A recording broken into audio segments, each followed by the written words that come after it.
لیکن آپ دیکھیں ہماری ذمہ داری کیا ہے. لیکن ذمہ داری آپ یہ نہیں کہ ہم کو آپ کے موبائل میں چلا رہے ہیں, اینڈرائڈ موبائل چلا رہے ہیں اور آپ کو سب کچھ دکھائی دے رہا ہے, سمجھ میں آ رہا ہے. میڈیا تو کچھ بھی کر رہی ہے, ایسا ہو گیا حملہ کر دے گا, 10 گھنٹے کے بعد حملہ کر دے گا. ہم آج 10 دن سے یہ سن رہے ہیں 10 دن کے بعد 10 گھنٹے کے بعد حملہ ہو جائے گا. کوئی آسان نہیں ہے, ہنسی کھیل ہے, انسان سمجھ نہیں پاتا. جو وہاں دشمن ہے وہ سمجھ رہا ہے کہ کتنا پاورفل ہے, لیکن ظاہر سی بات ہے غزہ فلسطین پہ بھی آتا لگا ہوا ہے. دیکھیے ہماری ذمہ داری کیا ہے. ابھی گرمی کا زمانہ, سب کولڈ ڈرنک سبھی پیتے ہیں. تمہاری ذمہ داری ہے معلوم ہے شریعت کے اعتبار سے. سکھانے صاحب کا بھی وقت بھائی, خامنے صاحب بھی وقت بھائی, ان چیزوں سے بچو جس سے اسرائیل کی مدد ہو رہی ہے. لیکن ہم کو تو شوق چل رہا ہے نا کہ ہم اپنے کو دکھائیں کہ ہم یہ کوکا کولا میں اتنی دیر میں پی لیتے ہیں اور پیپسی اتنی نہیں, اس کو ختم کیجیے. آپ کہتے ہیں ہمارے کرنے سے ہم بھوپال میں گنے چند لوگ ہیں. تمہاری وجہ سے اگر 1 روپیہ کم سے کم جائے گا نا اسرائیل کو, 1 روپیہ کم جائے گا. تم نے اپنے اعتبار سے محنت کی, کوشش کی. بہت سارے پروڈکٹ ہم استعمال کرتے ہیں, بہت سارے پروڈکٹ استعمال کرتے ہیں. اس کے بارے میں کریم نہ معلوم کتنی استعمال کرتے ہیں, صابن نہ معلوم, سرف جو کپڑے دھونے کے. آپ کیوں لے کے آ رہے ہیں اس کو؟ جو کر سکتے ہیں وہ کیجیے, ذمہ داری ہے ہماری. ورنہ انتظام مسئولوں کا یقین جانی ہے تو سوال ہوگا, اب سے سوال ہوگا, پوچھا جائے گا موبائل سب لیتے ہو, جب چلاتے ہو موبائل, وہ اس کمپنی کا موبائل لو ہی نہیں کہ جس کے ذریعے سے اسرائیل کی مدد ہو رہی ہے. وہ پروڈکٹ مت خریدو جس کے ذریعے سے اسرائیل کسی حد تک مدد ہو رہی ہے.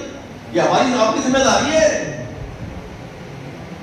نہیں, ہم کو تو چونکہ وہاں کا ہم کو کرکرے ہی پسند ہے, بچوں کو مت دلاؤ, بتاؤ ہم کو. ہم کو تو مثلا انکل چپس ہی کھانا ہے, مت کرو ایسا. آپ کو اگر اندازہ ہو جائے بات نہیں, آپ جو خرید رہے ہیں اس سے اسرائیل کیسے مدد ہو رہی ہے, کس طریقے سے مدد ہو رہی ہے. اگر خدا نخواستہ وہی حالات ہمارے بچوں کے ساتھ ہوتے تو ہم کیا کرتے ہیں؟ کیا خریدتے ہیں؟ نہیں خریدتے. کیوں؟ اس لیے جو ہم سے بچ سکتا ہے, بچ کر سکتے ہیں وہ ہم کریں. دعائیں آپ لوگ کہتے ہیں ہم دعائیں تو کر رہے ہیں. تو یہ بات بتاؤں, اگر دعاؤں سے دشمن کو ختم کرنا ہی ہوتا تو پھر جہاد کا حکم ہی کیوں دیتا قرآن؟ اللہ جہاد کا حکم کیوں دیتا بتائیے؟ کیا ضرورت کہ رسول اکرم کو میدان میں جانے کی, کیا مولا کائنات کو لے جانے کی جہاد کا حکم کیوں دیا گیا؟ دعا کر. اور رسول کی دعا وہ اگر چاہتے دعا نہ بھی کرتے, صرف چاہتے کہ ختم ہو جائے, اور ختم ہو جاتا ہے. جہاد کا حکم کیوں ہے؟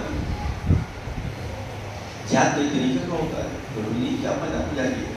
جس طریقے سے دشمن ہر استعمال کر رہا ہے.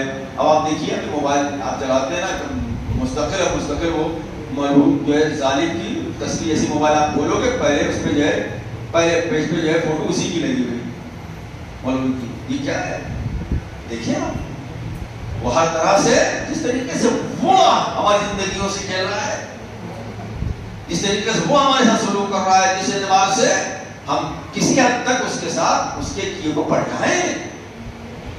یہ ہمارے ہم سب کی ذمہ داری. بس میں نے ختم کر دیا. اللہ میں توفیق دے کہ ہم باوسیلت بن سکیں. اللہ میں توفیق دے کہ ہم ان ظالموں کی جانے انجانے میں جو مدد ہو رہی ہے اس مدد سے ہم وہ مدد سے دور ہو جائیں اور اس کی مدد نہ کر سکیں. اس لیے کہ یہ سارے نوجوان جو ہیں خاص طور سے ہماری اولاد کی ذمہ داری ہے وہ چیزیں نہ پہنیں, وہ چیزوں کا استعمال نہ کریں جس سے مدد ہو. اس کے بعد